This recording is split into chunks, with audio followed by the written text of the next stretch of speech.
teachers. Today we're just going to play around with grade book in the Schoology accounts. So I'm just hoping that you follow along because we're just going to kind of look and see the different buttons and tools we have available. Now, first things first, I wanted to be able to show that if we just go across to the top, it tells us the information about our class, but three little buttons do a lot for us. Here, I'm able to actually edit the assignment. I'm also able to track revisions.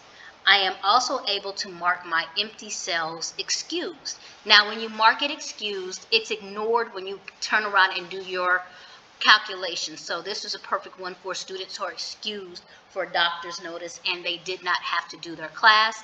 All it's going to do is do the calculation, but it's going to omit this. Incomplete is ignored when calculating that student's scores. So you can also use an incomplete. And here is the missing. When you put in missing, it automatically calculates it to a 0. So in this case, this was missing, was calculated in for this grade here. Now, let's say that the student does submit the work later. I can easily go back and I can click missing and it disappears so I can input that grade. Because it shows this, in order to input the grade, I actually have to go to the rubric and score them on the rubric. If there was no rubric attached, then it would automatically just let you put in the score. Now, when we go to the next button, it says View Statistics. And this is a great one because it lets us know the number of grades, the maximum points, the highest and the lowest, but it gives you your average and your standard deviation. And then it also gives your median and your mode. So this is a great way to check your analytics to be able to see how your grade does overall. Of course, we know the basics like looking at the submission, and you can leave comments here overall for your students. But I want us to look at a couple of other things as well. So when we come over here to view, it allows us to show the full titles. So it gives you that space here, or you can turn around and take that off. You can also show the grading scale, or you can take that off. But when it comes down to highlighted cells, for instance, if I wanted to look, I can sit there and say, you know what? Let me just find the ones that are missing and see if anybody submitted. It automatically highlights those cells for you. So you can put your focus on the highlighted cells. And what I can see is, nope, none of my students have submitted. In fact, there's a comment here, but I need to go ahead and have that way. To take off the highlight, I simply hit it again. So if I wanted to turn around and look and say what needs grading, here it is again. Stuff that I have not graded yet, and it's highlighted for me. I can simply take it off. Now here, let's say I do an assignment, but it's not in Schoology. I can hit this add button, and it will just add an assignment, test, discussion, or grade column. You want to go to add a grade column because I can just put in a column for something that, let's say, they had to do at home, but they did not submit in Schoology, or we had a discussion here. And I'm able to just put that there.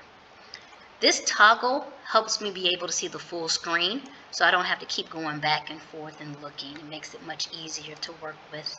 And then this is where I can print my reports, or I can export and import any new data. So that's just us playing around a little bit with our data. What happens if I hit a student's name? Well, in the gradebook, when I hit the student's name, it takes me actually to their profile. So that's not anything different or unique there. But what happens when I hit the graph next to their name?